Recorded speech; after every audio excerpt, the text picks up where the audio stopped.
Hello, everybody. I'd like to thank you all for joining us today. I'm Erik Telford with the Franklin Center for Government and Public Integrity, and we are delighted to have you here for our panel today on the United States of Google, Big Brother, and Big Data. When a lot of people think of Google as a company, they think of the term Google it or how they use Gmail for their own personal email. They identify with a lot of the products and not the company more broadly.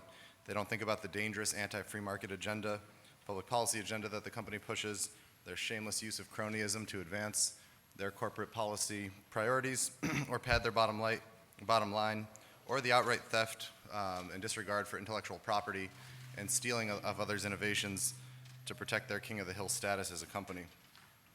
Just a couple of days ago, we saw some news at the FCC where there's a last-minute crony carve-out for Google in the new regulations that were passed reclassifying the internet as a public utility. Google was very worried about some provisions that could hurt their profit margins, and even though we as a public couldn't see this rule before it was passed, much like Nancy Pelosi says you have to pass legislation before you can see what's in it, Google had intimate knowledge and was able to manipulate the system to advance their own purposes. I've often called Google the Halliburton of the Obama administration, and I think that's something that certainly holds true. Another big issue, and one we're happy to have the opportunity to cover today, is the fact that much like we're afraid of big government, we should be afraid of a big company like Google having so much access to information about all of our personal lives, everything we do online through what we click and what emails we open. So there are a lot of concerns, and I think a lot of people get caught up in the glamour of a high-tech company like Google and see the praise and the parade of politicians who go to Silicon Valley to bow before them. But there are issues that we as conservatives need to be aware of what they're advocating for each and every day that's harmful to our free market and harmful to all of us as consumers. We're delighted to be joined by two great panelists today. Seton Motley is the president of Less Government, and will be speaking first today on some of the political and policy positions of Google. And Scott Cleland, he's the president of Precursor LLC, the publisher of GoogleMonster.com, and the author of Search and Destroy: Why You Can't Trust Google. So I will let Seton speak first, then we're going to hear from Scott, then we would love to take your questions and hear from the audience. Thank you all for being with us today. Thank you to CPAC and ACU for letting us talk about this very important topic.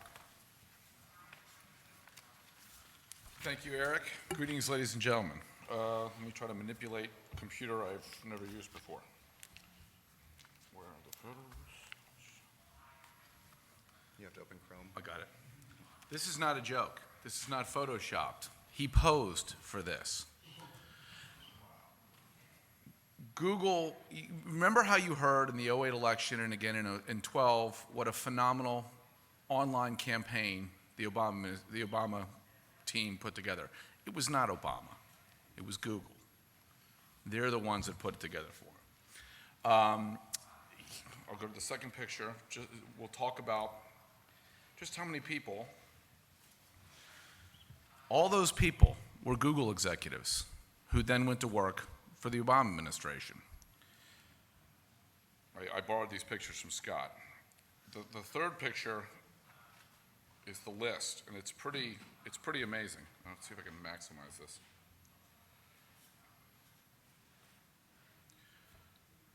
See the full screen at the bottom? Is it the bottom or the top?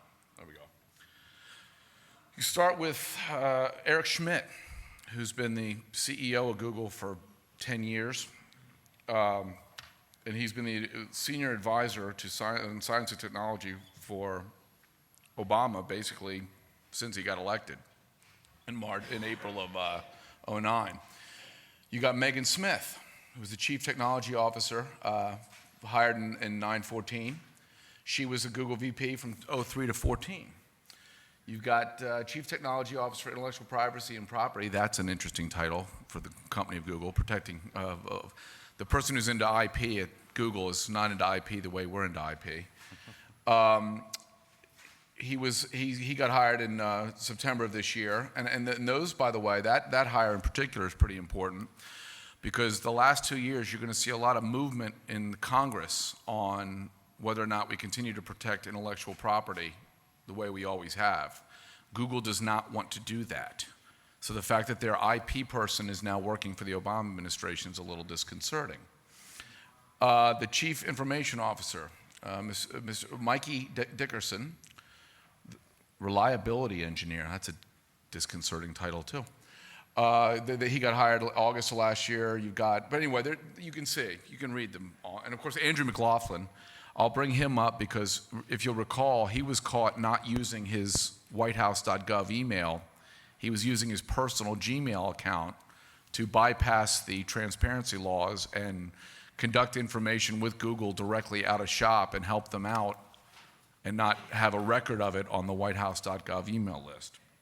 So, they've been intimately involved since Senator Obama first announced for the presidency. Now, what has that meant as far as policy is concerned? Well, as Erik just pointed out, net neutrality was their hobby horse for 10 plus years. They spent millions and millions and millions of dollars on left-wing media Marxist outfits to pump up this issue from a non-issue. It's a non-existent problem. It's still a non-existent problem.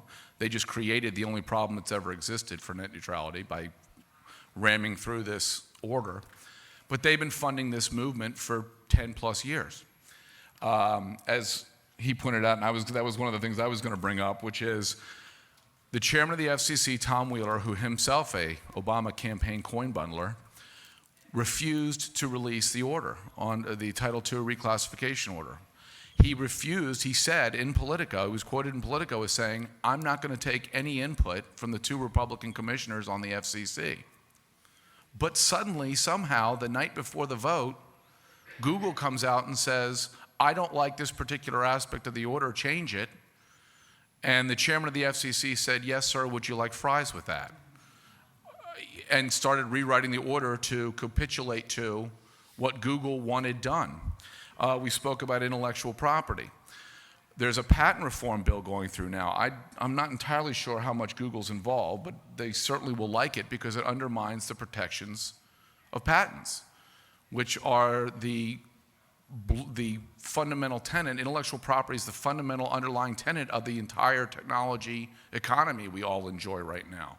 If you can't get paid for what you invent, if they can just take it, there's no value to creating anymore. And when you stop the creation, everything else collapses behind it and around it.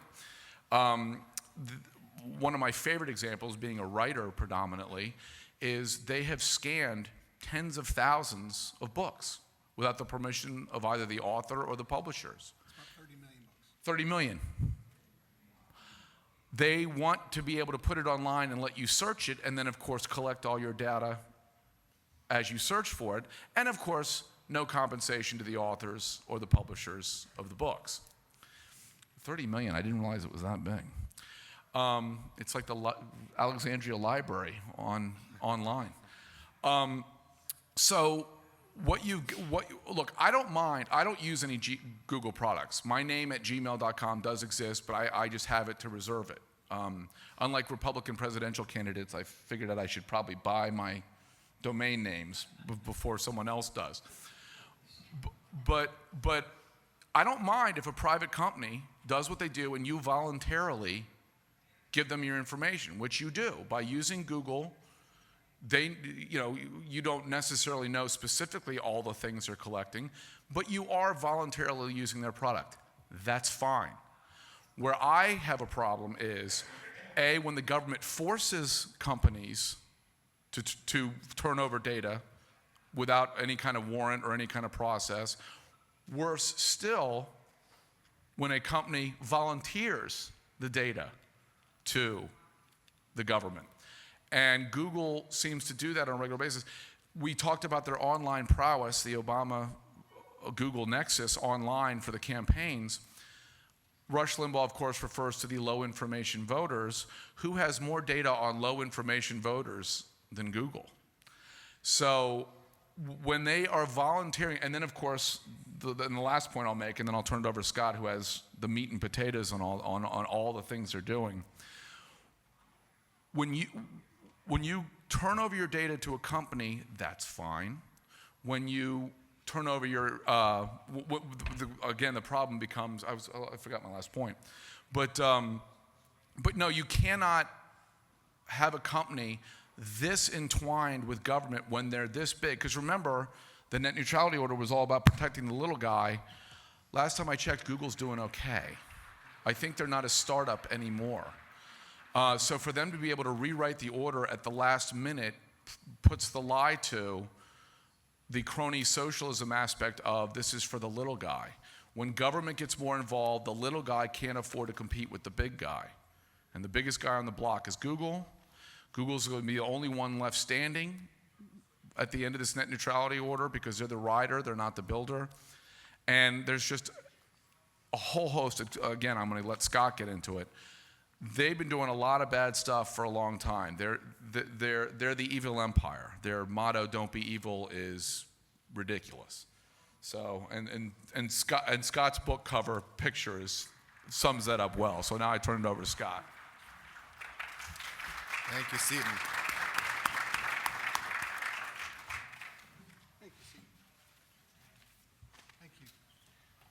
I've got a summary here. We got 30 copies here. Somebody can help me distribute the.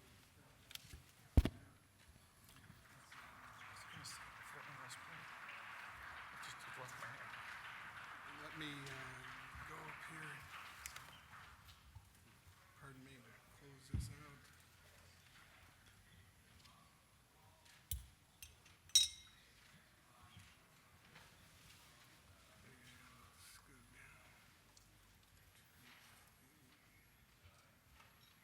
All right. Why do I have a T-Rex in sheep's clothing? We all know the metaphor of a wolf in sheep's clothing. Well, Google chose as their mascot a T-Rex, the most destructive, carnivorous being that has walked the face of the earth. But you know, we all know that metaphor of a wolf in sheep's clothing. But with Google, Google is the number with 100 zeros after it. So that's why they chose the T-Rex. I'm delighted to be here. I'm so delighted that CPAC understands the issue with Google and how it really has anti-conservative values. And when they asked me to talk today, I thought, wait, no one has ever done a side-by-side of Google's values and conservative values. That's what I'm going to do for you today. Real simply, I'm going to zip through, I'm going to blog on this at precursorblog.com, which is my blog after this, and you can get this there. But what I wanted to do was talk about the values, which you care about, and then I also want to give you some sense of the magnitude of big data and Big Brother. It's mind-boggling, but I'm going to be able to, I think, to give you some of that. So what we're going to talk about today is their anti-conservative values. Their definition of liberty is different than yours. They're hostile to constitutional rule of law and enforceable property rights. And they're hostile to traditional values.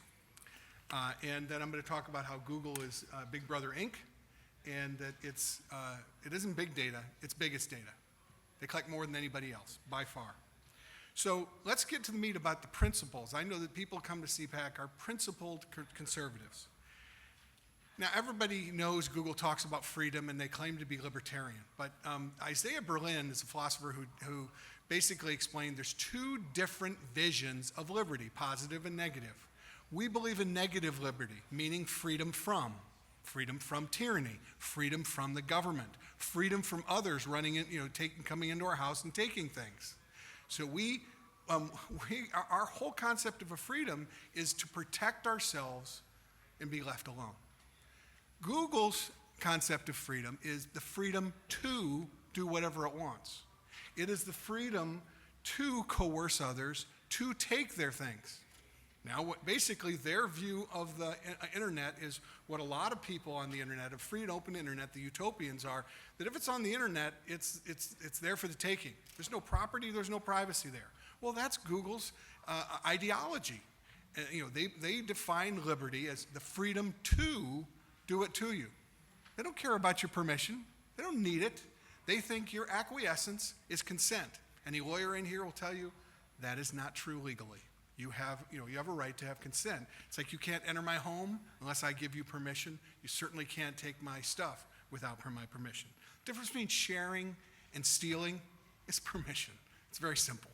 So, Google likes to, you have to think Google has an open commons, a digital commons view. And it likes to say we ask for forgiveness, not for permission. So the other thing we're going to see later on their values is they reject responsibility. We all here at CPAC, we know with freedom comes responsibility. They're not divorced. Google thinks freedom, that's the only thing that matters, and there's no obligation for any responsibility that comes next. Now we're going to talk about how they're hostile to constitutional rule of law. Why do we like constitutional rule of law? Because it was a genius of separation of powers. We know as conservatives that people like to become kings. They will try and become a king if they can. And we don't trust any one person. We have a process that's set up to make sure that no one can become king again. So constitutional rule of law means checks and balances. It's protection against tyranny. Well, Google, you need to understand, it doesn't believe in sovereignty, and therefore it doesn't believe in constitutional rule of law. It believes, look, it's a liberty to do anything it wants on the internet. It's the law. It's above the law of any sovereign country. So to give you a sense right now, Google is making it sound like it's really standing for privacy because it's fighting the government and the FBI and all to say that they should be able to access your devices or anybody's devices. And we say, that sounds interesting. Well, what they're really doing is they're using that stance, and they're always very clever to say, we're for your privacy. That's the exact opposite. They don't believe in anybody's privacy. What they're basically saying is they have now encrypted all their devices, and they are helping ISIS and Al-Qaeda and everybody, the bad guys, they're keeping them dark. So the FBI right now is trying to say, whoa, wait a minute, we've always been with a warrant, and once again, as a conservative, with a constitutionally authorized warrant, with checks and balances, we've got to be able to investigate when there's a concern like that for national security. Google is basically taking a very radical notion that's saying, we don't have to cooperate. We're the largest, internet entity in the world, the most dominant in every facet, and we don't have to obey your law, U.S., your Constitution. It's not for us. So they're snubbing it. Right now, they're in court trying to shut down a state investigation into their illegal aiding and abetting of everything from illegal drug sales to human trafficking, to jihadi propaganda. And you're sitting there, wait a minute. They've already paid $500 million criminal forfeiture penalty for getting caught red-handed for marketing illegal drugs, prescription drugs from overseas, illegal trade, and they had to pay $500 million fine for it. So what this investigation that they're trying to shut down right now is, they're still doing it. And the feds, Google is saying, there's a federal law that says we have complete immunity. No, they don't have. They have immunity from being sued for if somebody does something on their platform. They shouldn't have that liability because it would be a trial lawyer fest. But when they know there's willful blindness, they've already paid $500 million. They've already admitted culpability. That's willful blindness. There's no immunity for that. So they also have a uniquely hostile view towards property rights. Free market can't exist without enforceable property rights or contracts. If you take those two things away, free market can't function. It's not a free market. And at the bottom, I have links to, there's no less than 19 associations or companies that have sued them for theft. When I decided to write my book was when I had a chapter that could catalog from the beginning of Google's history, from when they were at Stanford onward, a continuous, almost every single year I could document a major theft. Thou shalt not steal is not in Google's value system. So, they have done more to destroy more wealth. Certainly the Chinese have stole more wealth than anybody in human history. But Google has done more to destroy it than just about anybody. Now, they're hostile to traditional values. We all know what our traditional values are. And that, from one who's been entrusted with much, much more will be asked. We know where that comes from. We know what that concept is all about. They have more than most. They certainly have more data than anybody. They have certainly more power than information power than anybody else. But the problem of this is their self-serving concept of liberty, which means I can do anything I want, anytime I want, anywhere I want. Because they do this with other countries too, and it just isn't in the US. They think they're above sovereign law around the world. And so what I think is, if we took the golden rule, and it is an accepted kind of principle in the Judeo-Christian world, as we all know. It is also accepted by most other major religions, and even atheists who have an ethical stance subscribe to the golden rule. Treat others as you want to be treated. It's a very simple kind of moral and ethical principle. If you boil it down to simplicity, do they abide by it? They constantly treat people in almost every facet the way they never want to be treated for themselves. Their leadership is really into their own privacy and secrecy. They protect it very strongly. They've gone after, like a CNET reporter, for printing anything about their private life. And yet, they think everybody else's privacy is open, fair game. They are real jealous in protecting their own property, but they steal everybody else's. And net neutrality, we talk about it. They demand that other industries be neutral and not discriminate against them, but their entire business model is based on discrimination. So we know ethically, morally, Google does not, it rejects the golden rule. Now, we also need to realize they subscribe to kind of the Wild West view. Frankly, I like the freedom that the Wild West had, but I certainly wouldn't live there if you couldn't protect your family, couldn't protect your property, you couldn't protect your stuff, and you didn't know if you were going to be safe or not. So, we all know that there needs to be some responsibility, some safety, some law and order. And Google consistently in its, its almost 2-decade life has taken a policy where it does not accept responsibility. It's your responsibility to cover them. Their security policy is you all tell them when there's a bug. They're not responsible to try and find bugs or malware or whatever. So Google Play has more malware than any entity in the world.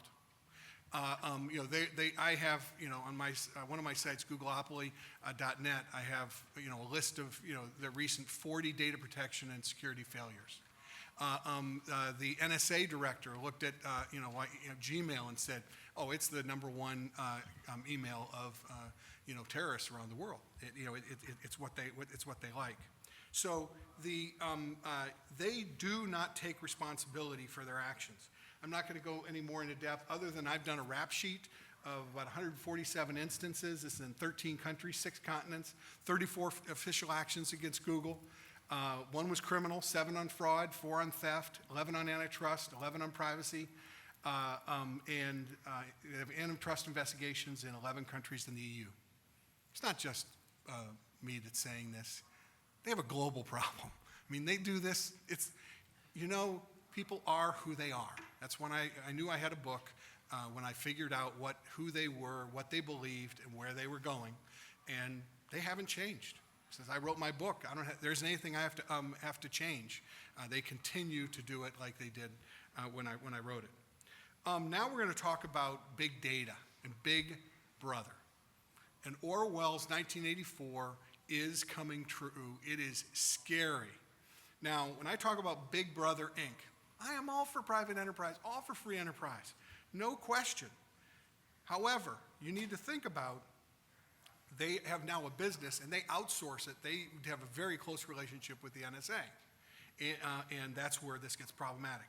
But for 1 to 2 billion users, I just want to give you, now we're going to spend a little time drilling down. They know the who, what, when, where, and why for 1 to 2 billion people. They know your ethnicity, race, income, religion, politics, who your friends are, and who your influencers are. They know what sites, content you visit, read, watch, listen, share, what they do, what you think, what you believe, when you do things, the places you go, if you get sick, if you have health, money, or job problems, they know. Where people are at any time. Are they working? Are they at home? Are they sleeping? Where are they gathering things or traveling, going on vacation? And why they do things. They buy stuff, why they go places, why they vote for candidates. And the people that how they are best influenced and most predictable. They have a surveillance syndicate that they've created. So they have, of the top 15 million sites, they have Google Analytics, 98%, which tracks everything that goes in and out of those websites.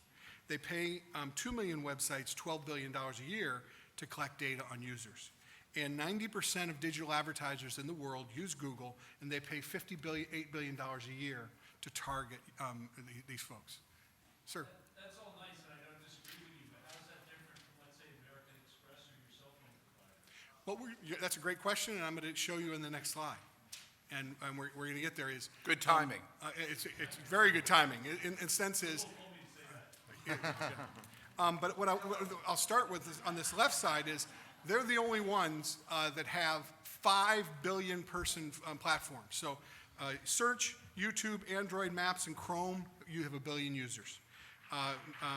Facebook is the only one with 1 billion users, and they do that in social. Google has 500 million, and then they have probably about 500 million Gmail users as well. So the next one, to answer your question, American Express collects, if we were in a pie chart, American Express would be a line of sliver of the data they collect. And that amount of data that American Express has is a lot. But it is literally would be a line on a pie chart. It wouldn't be a slice of pie, it would be a line. And Google collects virtually the whole pie. Why I've put this here is, we all know their index on the upper left, centralizes the world's information. And why I did this is, people think about NSA, are they collecting? NSA's collecting on, they do collect a lot of data, but they know what they're looking for. Google's mission is to organize the world's information, public and private. So they have developed more ways to monitor more people more intimately than any entity ever. American Express does not have all the world's information. It has not centralized all the world's users at the top. It doesn't have all the, centralized most of the market info and world and analytics. On the left, you have no idea how many ways there are to personally identify you on the web. Dozens. Is it by different parts of different numbers that come out of this? Is it your laptop? Is it it's not just your social security number. You have a click print that's identifiable. If I watched where you went on the web and in different places and in the order you went, you're pretty much identifiable. Whether your voice print, they have most people's voice print. They have face prints. They have a lot of fingerprints. So they're collecting all of it. And as you know, may or may not know, they want to collect people's DNA as well, through 23andMe. So they have more, they're collecting, once again, American Express doesn't collect these other than maybe your social security number or something like that. Google knows whenever a new personal identifier comes, and they start collecting it. Location data, it can be done the same way as an identifier. Location data can show up in lots of different ways. They track all of it. Got to think about Google that's different, and why I wrote a book. They are comprehensive in everything they do. Over on the right side, they have organized all the different signals of knowing what your intentions are, what you intend to do. If they know what you are intending to do, they know how to control you, how to influence you. And then they know all the different ways you have associations with different people. So it is mind-boggling. I put it on this chart, and I have even had to drop a lot of stuff off of this because it doesn't fit on one page. But what I've done is given you at least a beginning.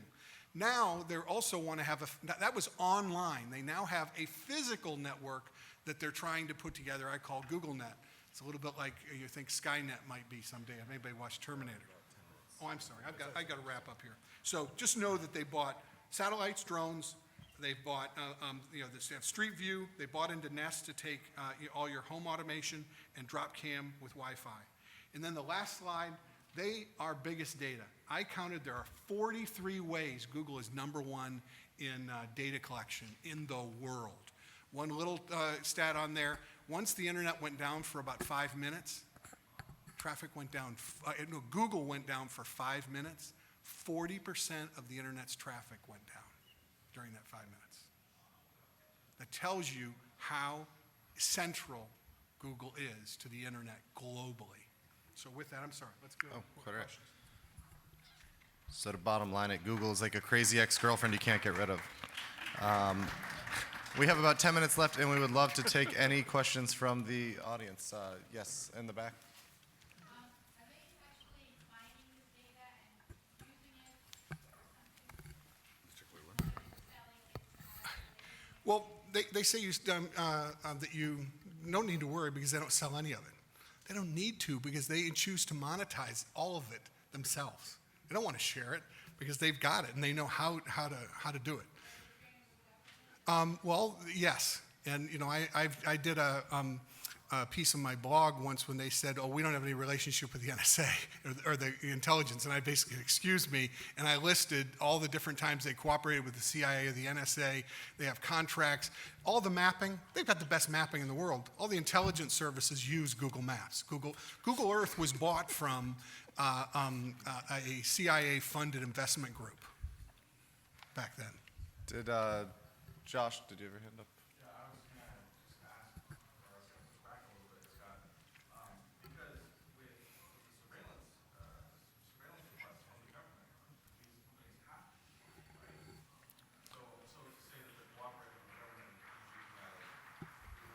bad, I don't know if that's necessarily fair. Well, it is fair when someone's mission is to collect it all and they keep it all. And the reason they keep it all is that they have all of this in one big data file. It's called Big Table. And they are into machine learning in order to develop artificial intelligence. And so they may anonymize this data, but they always want to keep it because they want to, how they teach the Google computer, which they call it the computer, to get smarter is by feeding it all the data. And so the problem with Google on that of saying, wait a minute, they've got to comply with the government is generally we have a privacy principle that you don't keep more private information than you need and you don't keep it permanently. And Google keeps all these copies, they don't get rid of it. When they copy all the intellectual property and whatever, they may say, oh, we won't share it with anybody, but they keep the copy. And so and they constantly say, we're trying to create a mirror of the world, both in mapping and in property and in privacy and how people move around. And so my beef with Google on that is if a government wants to go to the honeypot of honeypots, like say if somebody wanted to be like the East German Stasi, Google has created the East German Stasi's dream database. What you can do as a totalitarian or somebody who wants to control and manipulate people, if you know everything about everybody, is terrifying. So, no other company, Facebook, the American Express, or whatever, they have a sliver. No one is trying to collect it all. And that's why I wrote a book. That's why I single out Google. I mean, others are bad in privacy, and there's some bad on security and whatever.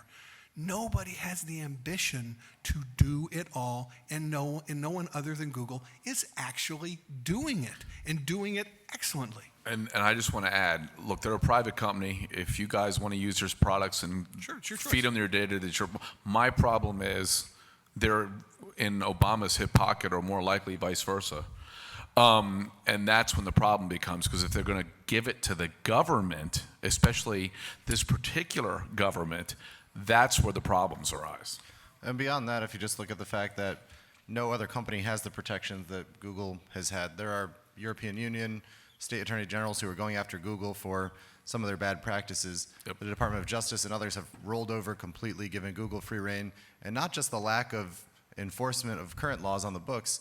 The carve-out that happened at the FCC a few days ago is just the tip of the iceberg in terms of the favors and the crony payoffs that Google gets to preserve their monopolistic hold on all of this data. So it's not just the data itself; it's the danger that's created the by their reciprocity. status. Yeah, absolutely. And it's going to the party, the Democrat Party, not just the government. So that's the real danger. Talk to them. Just mention real quick that they rolled the data. Schmidt ruled. Oh, yeah, that is interesting. What you're just saying is That's that what I was gonna say. that second picture was Erik Schmidt on that one slide where you saw that picture of several people, and that was they were Obama's campaign management guru of collecting data and managing data. That's how they were able to optimize, 5 million extra votes that people didn't think they would have, and that then was bought Right. Go ahead. And then he rolled it, and this is the last point I forgot in the first place. They've now rolled it over into like the Google political shop, and it's going to be used for Democrats going forward. You're exactly right. Yes, ma'am. Is there an alternative? Like, if I get lost, I go to Google Maps, they give me the most comprehensive directions. If, like, my email works everywhere, would you say there's an alternative to the G product? There probably isn't comprehensively. This is one of the things. I'm not somebody who is saying that you should never use anything. They have the best search, the best maps, and how they've done it is they've gotten all the data. So it is a real dilemma. I mean, I've been hammering on them for a long time. And people think I hate Google. I don't. I said if they were as ethical as they claim to be in their don't be evil motto, and if they obeyed the law, I'd have no beef with them. None. And so what I say, and I said in that handout I did this, just be really aware. Be judicious. If you don't have to use it, if there's an alternative, it'd be wise to. If they can't control you as much as if they only know part of you, than if they know everything about you. MapQuest is great. I'm kidding. Well, and the danger is that there is no strong alternative. We're conservatives. We don't believe in strong, aggressive antitrust. But when a company, through the government protecting it and going out of its way to create a monopoly, does not allow a free market competitor to arise, that's the danger. Now, if you search Google, it brings you back to other Google products. It's becoming... It's a closed circle. It's becoming this blob that you can't escape. Yes, sir, here in the front. Yeah, can you talk about how classifying the regulations of utilities benefits? They don't have to pay for the data they use. Look at the bandwidth that companies like Google and Netflix use. They want us to pay for it in our bills rather than them be charged for it. Let me take this as real a quick. company. Please. There's two people the ISP can charge. The bandwidth hog companies and us. On Thursday, they made it illegal to charge the bandwidth hog companies. Google owns YouTube. Video is what kills bandwidth. Video kills bandwidth. YouTube, 18 to 20% of all internet traffic. Netflix, 33 to 36, depending on time of day, of all internet traffic. If you can't charge them, our ISP charges monthly go up dramatically to augment the profits of Google and Netflix. Again, not startups, doing okay. Don't need my money. I'm not a Netflix subscriber. Why am I augmenting their profits? Because they don't want to pay for the bandwidth they use. And by the way, and this is just a Netflix, just to show you how completely in the pocket and obnoxious this is, Netflix would have to pay a penny a movie for bandwidth, but they'd rather use the government, like Google's using the government, to pummel the private sector and bend it around their finger. Let's see. Yes, ma'am, over here. Obviously, this information seems like a pretty big scoop, and I'm just wondering how media has been paying attention to I've been distributing my blog, and I've written about 1,500 times in my blog about Google. The press know well about it.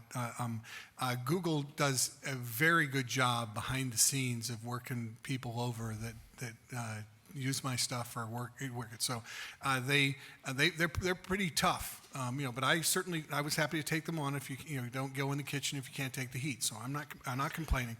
I am letting you know that behind the scenes they are very, very aware of where any kind of anti-Google stuff comes, and they do a very good job of tamping it down. And of course, the media is not going to go after anybody that's helping Obama.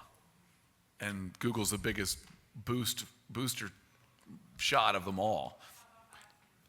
Well, has Fox News done much on Google? FoxNews.com has carried a lot of yeah. pieces, many that I've written. I think you have to understand the three of us and a number of other people at CPAC who read extensively about this are getting invited to fewer and fewer cocktail parties, which is fine. But the problem isn't even the media that's rolling over. It's look at our Republican leadership that flies out to Silicon Valley, does a press event at Google because they want to be the high-tech majority leader of They've started to genuflect so much their pants are baggy. Yeah, presidential candidates have to stop by and kiss the ring. And that's the danger, that they regard Google as a great free market success story. It is not. They're not aligned with our values. They do not promote a free market. They're not our friends. And digital media is dependent on Google. So probably, depending on your site, of a news site, probably 10 to 60 to 70% of your revenues are dependent on Google in one way. You want to or go after them on a site you're using Google ads on? I another. You just don't think so. You don't bite the hand that feeds you. Yes, sir. Given the ease of using services like Ghostery and Disconnect and other programs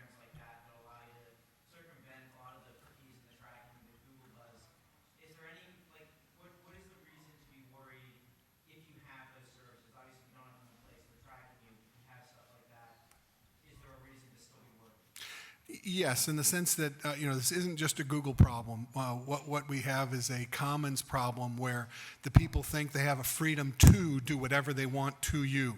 What we've lost in the internet age is any personal sovereignty. Under our traditional values, we believe we should control our identity, certainly our house, certainly our property. People just can't come in and take what they want. Online, they do.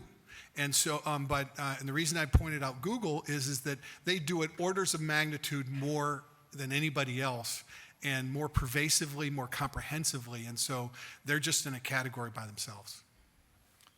Yes, ma'am, over here, you had your hand up.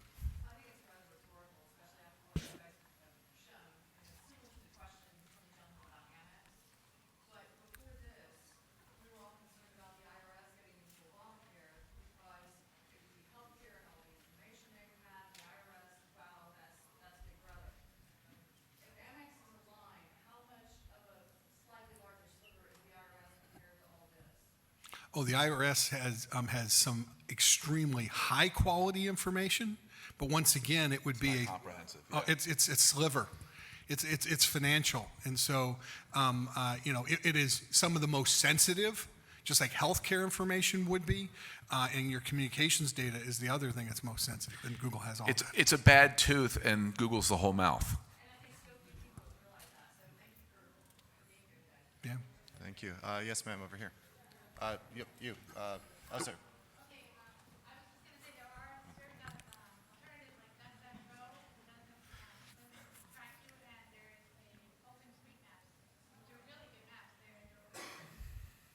I don't know why everybody's ignoring MapQuest. I don't understand. Well, and this brings another point in which Seton referenced in his opening remarks. The patent reform legislation that's pending is being pushed aggressively by Google. A crisis is being manufactured. And who's the sponsor? It's Republicans Yeah. that are sponsoring this bill to undermine patent protections. And they're gonna say this is urgent. We need to do this immediately. The last time we reformed patents was a couple of years ago. Think about the last time we passed a Telecommunications Act. It's 20 years ago. Yeah, 20 years ago, and that was updating an act from the 30s. There is not a patent crisis. There's a mismanaged Patent U.S. Patent and office. Trademark Office, Right. who's now being run by an executive from Google. But the issue here, innovations, they want to clamp down on. They want to steal it. They want to be able to use it. They want to protect their monopoly. They don't want innovators to bring up competition. They say that patent protection is an impediment to creation. And I said, well, yeah, but not owning a car is an impediment to getting your job. Doesn't mean you can take my car to get to your job. They kind of view the initial creation, the germ that builds everything else out, as an impediment to them building everything else out. Now, I'm sorry, you have to protect the kernel of creation or everything else collapses.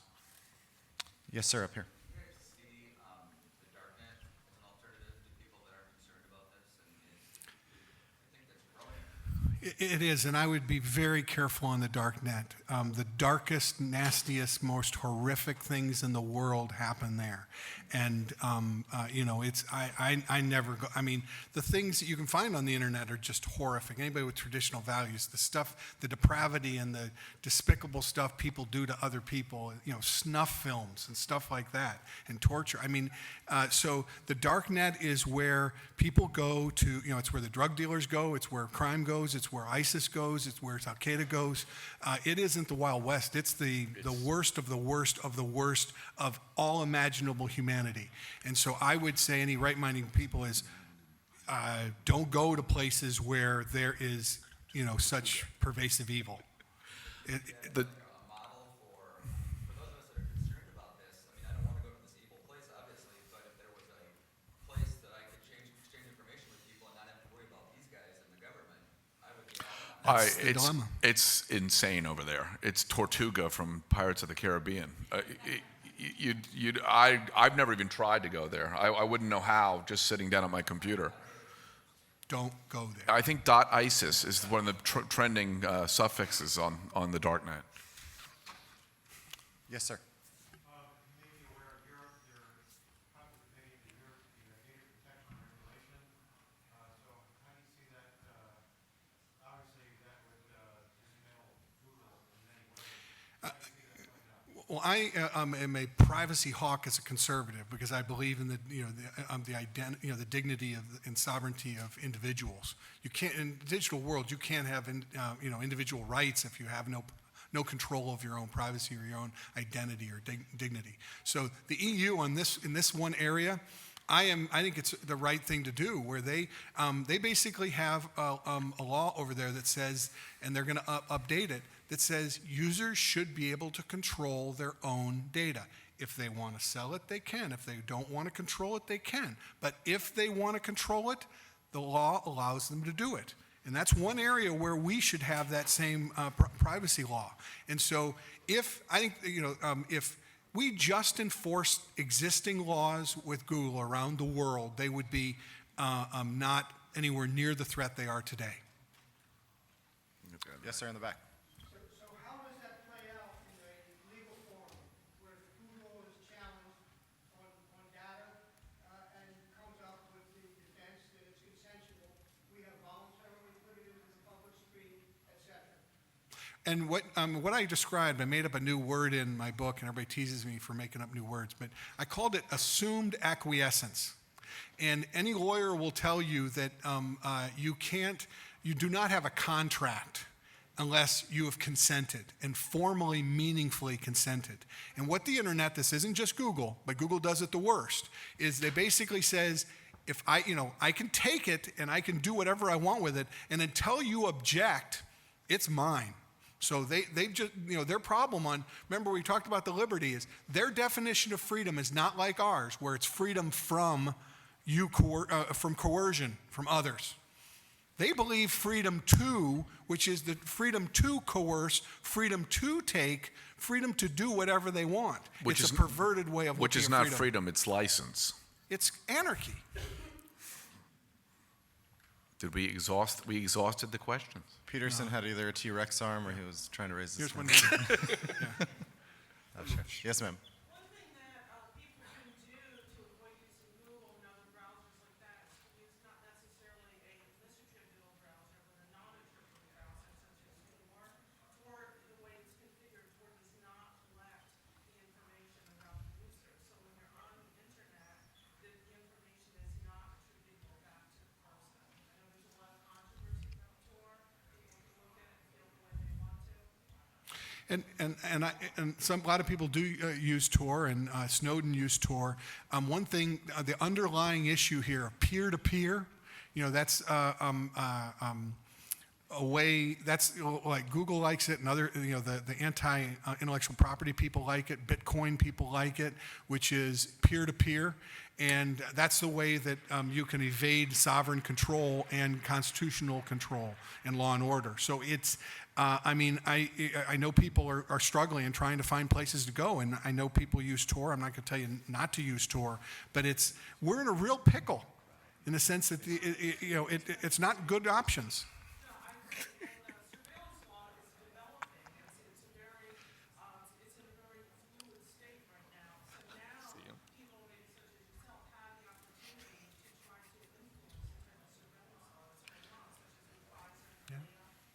Yep. Yes, thank you. Okay, and Josh, did you have? T-Rex.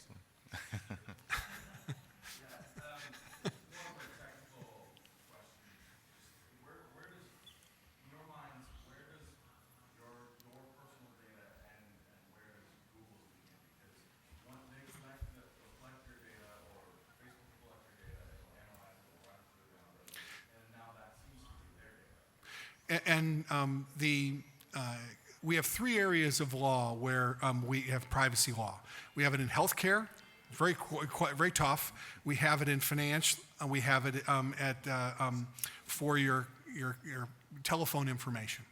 And the rest of it we don't have. And so we have this big hole. We have like a donut that's all whole, except for those three things I described. I think it's Congress's decision to be able to decide in basically the constitutional process to draw the line where privacy is. Supreme Court's done a couple of really good decisions in the last year, pretty much almost unanimous, where they realized that the smartphone somebody has in their hand, that's a computer that has everything on everybody. And they basically said, no, you've got to have a warrant before you can start looking at that thing. And so I'm all for the Congress passing a law that defines where that line is. As a privacy hawk, I'd put it pretty strict, especially because of how it's been the Wild West for a long time.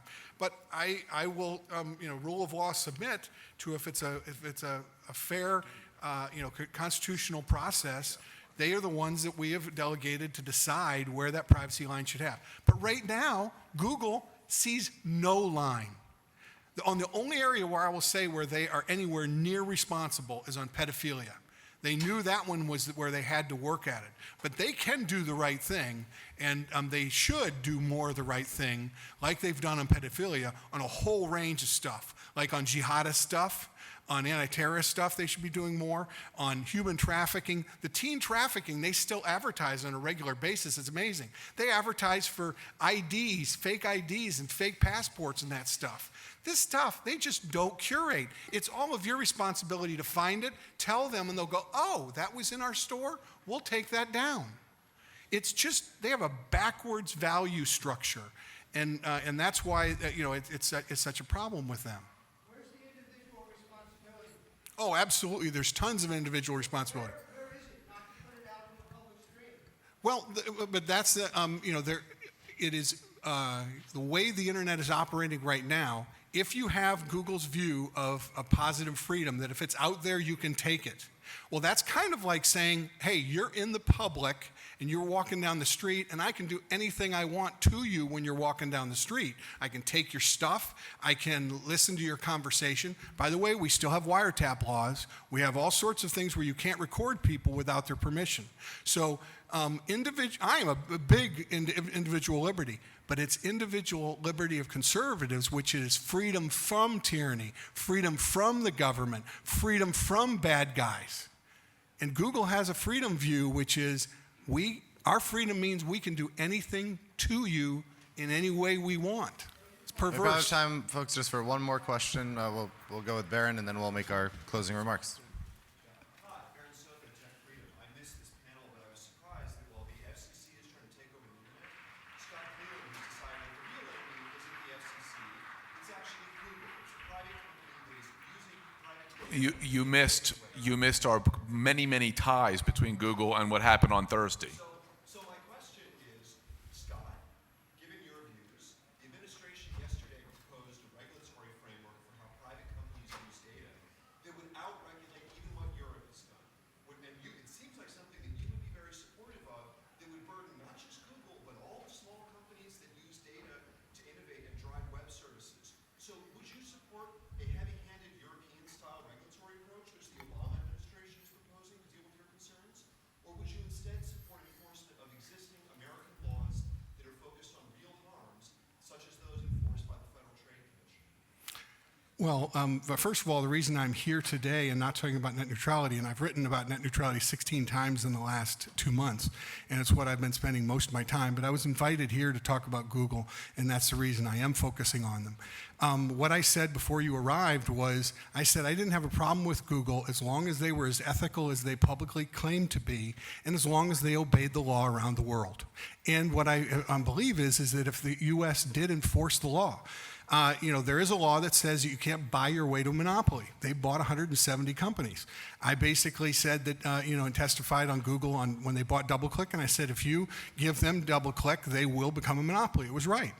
They haven't done anything to undo it. I said if you let them buy AdMob, they will dominate Android and mobile advertising, and they did. So they did break the law under the Clayton Act of buying their way to multiple monopolies. So yes, I do believe that the law on the books should be enforced, and it should be enforced strongly. As you know, the FTC was going to enforce it, and there was a lot of interference after the election. Poof! The antitrust investigation of Google just magically went away right after Obama got reelected, after the administration, or Google was instrumental in getting them reelected. And specifically with regard to the Thursday order, we did discuss openly and many times how Google somehow magically got a copy of the order and demanded a change, and Chairman Tom Wheeler, waiter to Google, said, would you like fries with that, and changed it. So I want to thank all of you for being here today. I want to thank CPAC. I want to thank ACU. I know there's another panel in just a moment. We'll give everybody maybe 30 seconds to wrap up with concluding remarks, and then I hope you guys enjoy the rest of the...